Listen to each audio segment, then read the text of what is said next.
What is an Instant Pot? What is an air fryer? What does it do? Do I have enough counter space for either or? Do I get them both? Let me answer that to you.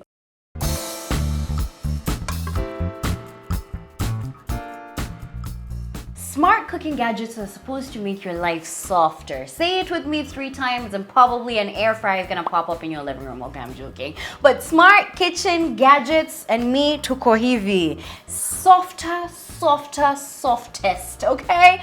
Actually, we have the Instant Pot and we have the air fryer. 2 baddies that are gonna go head to head. I'm pretty sure you're sitting there wondering, do I need an air fryer or do I need an Instant Pot? If you are currently in that little predicament, well, this video is definitely going to answer all those things for you. We're gonna be covering it with 3 basic things that you definitely need to know before you commit to an appliance. So let's get into it. Now, over the Christmas holidays, I ain't even gonna lie to you, I got gifted an Instant Pot and this sparked a whole new culinary journey for myself. I'm already an adventurous foodie, so once I got this Instant Pot, I just knew I gotta take it a notch higher. While vis-a-vis the air fryer, I've had myself an air fryer for years and I just felt like it was time to upgrade to a new, better one, which I chose this black, slick one. Absolutely love it. Now, when it comes to smart kitchen gadgets, the thing and the reason why you're buying them is to make your life easier, for you to cook things faster, and to just kind of like sit back, relax, and let the machine do all the work. So I want to give you a thorough breakdown on what you need to look out for before you purchase one. Now I'm going to be breaking down the information to these gadgets in 3 sections. What do they do? What are they? And then functionality. Should I pick one or the other? Should I pick both? And then finally, we're going to cover the pros and the cons. So let's start from the beginning. What is an Instant Pot? That's pretty much if you're wondering, what does it do? Like, is it the same as a pressure cooker? So think of like the pressure cooker, the manual one that you've always seen on the stovetop, but think electric, right? This is an electric pressure cooker, and it so happens that we call it an Instant Pot. Yes, there's a brand called Instant Pot. However, several other brands have created an Instant Pot as well, hence why we call them all Instant Pot. However, it's actually an electric pressure cooker. And the thing is, it builds up a lot of pressure in order to cook your food, be it kienyeji, beans, rice, at a faster time. And not only does it build up the pressure to cook up the food, another great thing about the Instant Pot is the fact that it's a multi-cooker as well. We're going to be getting into that a little bit later. Now let's switch on over to the air fryer. What is an air fryer? What does it do? Well, an air fryer is a countertop convection oven. Pretty much what you have there, you have on the countertop, so it takes less space and it pretty much cooks all of your favorite deep fried food in a healthier version and less oil. So that's pretty much what an air fryer is. Now that we've covered both of them, let's talk about functionality. When it comes to functionality with your kitchen gadgets, a couple of questions you need to ask yourself before you purchase one. A, how often will I be using this device? B, do I need to feed a family of 2 or a family of 5? C, do I have enough counter space for either or? D, do I get them both? So let's start things off with an air fryer. When it comes to an air fryer, I know a lot of us are really into the fact that it can be slick, it can be cute. However, here are some things that you need to look out for in terms of functionality. As much as they can be slick, they can be cute, the smaller the size of the air fryer, be it 3.3 liters, 3.5 liters or less, just know you're going to be cooking things in batches, and you can't cook for a really big family unless you're cooking things in batches. So when it comes to an air fryer, you need something that's like a 5.5 liter, which is what I have here, and I don't have to cook things in batches per se, and I can cook for more people. So when it comes to functionality, that's one thing you need to note about the air fryer.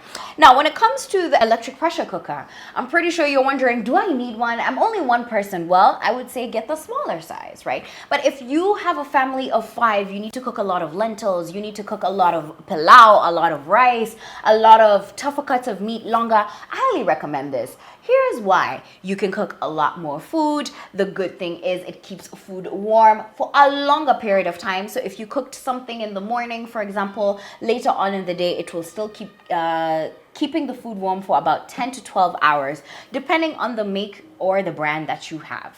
Now, another thing about functionality you really need to think about is, am I big on making complicated meals? Do I like simple and quick, easy meals? If that's the case for you, if you love yourself some deep fried food, I highly recommend the air fryer. It also takes up a way less space in your kitchen, and you can store it away when you don't need it and have it back on the countertop just when you need it.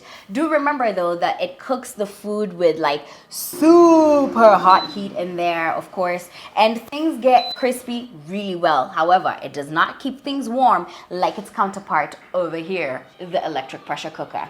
Now, I did mention the electric pressure cooker. Not only does it have one function, which it does cook your things pretty fast for a short amount of time, I mentioned that it is a multi-cooker. Let me break it down to you real quick. You can make rice with this bad boy. You can make a slow cook meal with this bad boy. You can make cake. You can sous vide, depending on the type of brand that you have.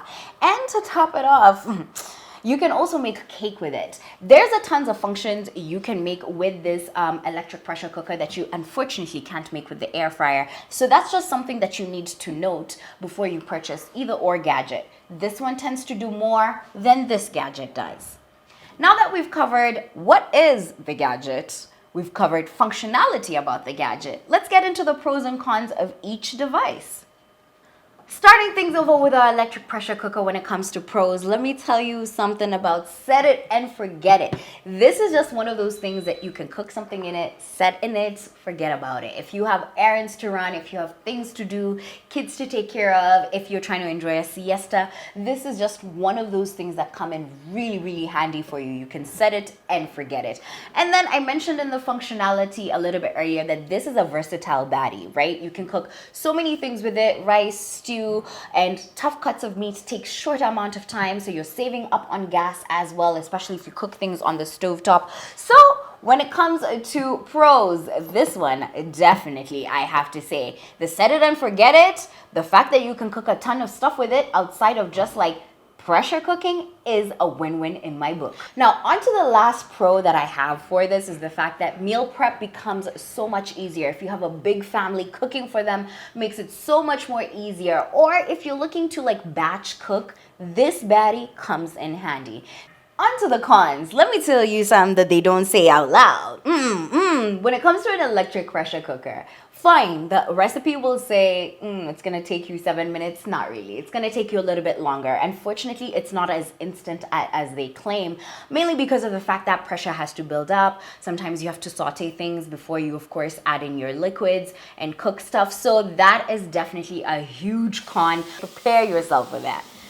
Second con that I will say to this is, as much as I did advocate for set it and forget it, sometimes if you don't follow a recipe, you're going to play yourself. You might end up having overcooked food. And let me say this, the best part, I'm the Throwdown queen. I'm here to save you on all that trouble, so you don't even have to worry about that. However, ukijifanya mjuaji, ujifanye mjuaji hapo upike kitu alafu i-overcook. Trust you me, it's going to be your lesson to learn. And you don't want to play yourself like that and, have your family eating overcooked food. So be careful about that. Another con that you definitely need to know is the fact that you definitely need to do a little bit of trial and error when it comes to like recipe development. I highly recommend the fact that you give yourself a little bit of room to like fail at a couple of things. And the first time that you definitely get an electric pressure cooker, start with something easy. It's very highly recommended so that you don't play yourself. But if you don't want to play yourself, again, I keep advocating the fact that I am going to be sharing with you a ton of recipes with both of these appliances. So not to worry, your queen got you. Now that we've covered the cons to this device, let's move on over to the air fryer to cover the pros and the cons.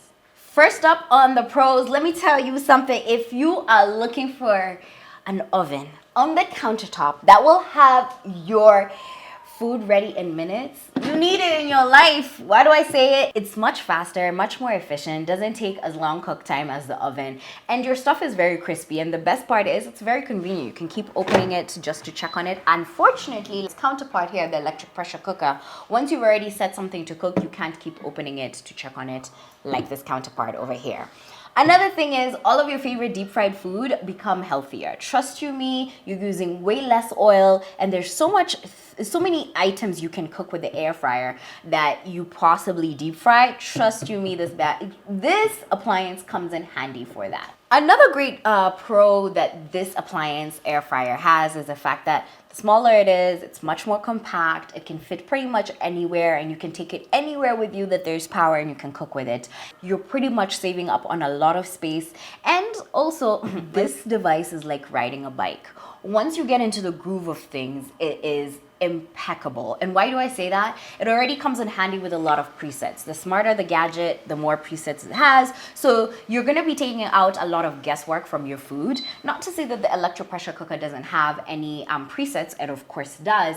I do want to say that this removes all of the guesswork, makes life so easy. So I'm imagining if you make eggs one time and you say, I like my eggs for 13 minutes and I like my yolk already well done, that 13 minutes will never leave your head, and you will always cook your food with ease because it's like riding a bike. Now onto the cons of the air fryer. I'm gonna start things off. Ukijifanya mjuaji and you decide not to check on your food as it's cooking. Trust you me, you're gonna end up with something extremely crispy on the outside and probably not moist on the inside. So I highly recommend, don't think you know better than the people who've been trying to put you onto recipes, okay? Ensure to check on your food as you cook so that you don't play yourself. Listen to me and listen to me well on this second con. If you do not preheat your air fryer before using it, you're playing yourself. You're going to get results that are just going to be like drab. So in order for you to avoid that, the smarter the gadget, of course, they have the preheating function. Now, the older ones, I would say just kind of like let it run for a little bit so that the device gets warm. And once the device is warm, that's when you can start cooking. Unfortunately, if your device is not smart, you can't preheat. However, I've given you the cheat code. So, for you to achieve amazing results with this, if you don't hit that preheat button, you're playing yourself. One unfortunate con that comes to the air fryer that a lot of people may not know is the fact that once you cook something, you gotta serve and eat it then. Unfortunately, it's not like the electric pressure cooker. This, once you cook, homie, you gotta eat that thing quick because it's gonna get cold. So that's definitely a con. And I'm thinking if you were to cook something in the morning, you can't leave it on there the whole entire day. So make sure once you're throwing down with the air fryer, you get ready to eat. One major con, if you get yourself a small air fryer, prepare to batch cook. That is the unfortunate thing, hence why I did mention during the functionality that the bigger the tray, the more the liters the device has, the more you can cook, and you can cook for a bigger family. Unfortunately, the appliance doesn't really work to the needs of, let's say, a big family, 5 people, 6 people. Again, you're going to end up batch cooking as opposed to the electric pressure cooker, where once you throw everything into the pot, you're good to go. Now, those are the pros and the cons of both devices. I've also touched on the functionality and the basics. I know you're probably wondering, girl, where the recipes at? You teasing us with them. All you gotta do is make sure to give this video a thumbs up. Make sure to leave a comment and say, I'm ready for some recipes, because they're coming your way. Now, before I wrap up the video, I'm pretty sure you're wondering, Mandi, you didn't answer my question. Which device should I pick? Pick both of them. Pick the one your budget can afford. Why do I say this? There's the top shelf appliances, which are now coming 2 appliances in one. You can get an Instant Pot that is an air fryer and an Instant Pot as well. And whomst am I to limit you and tell you just get one gadget when you can get the best? So whatever it is that you can afford, before purchasing it, just look at what your family needs or what you need as, you know, the person who's going to be cooking or the people that you live with, so that you can know which device you're committing to first. If you can get both, even better. Either way, whatever your pocket can afford, please pick it. 2022, make your life much softer. Smart cooking gadgets are important. And as we're growing older, we want to make our lives comfortable. So go ahead and spoil yourself with one of these gadgets. And be prepared for the recipes coming your way. If you're ready for them, leave a like on this video. Make sure you share this video with somebody who's been curious about, you know, which gadget to get. And possibly they're wondering, what are some key pointers that I need to look out for before purchasing a gadget? Anyway, guys, I have had such a blast sharing this information with you because I know it's so important to you. And I am here to simplify cooking for you, okay? That's why I'm the TDQ. Until the next episode, I want to say stay eating delicious, but I'm going to say stay being beautiful.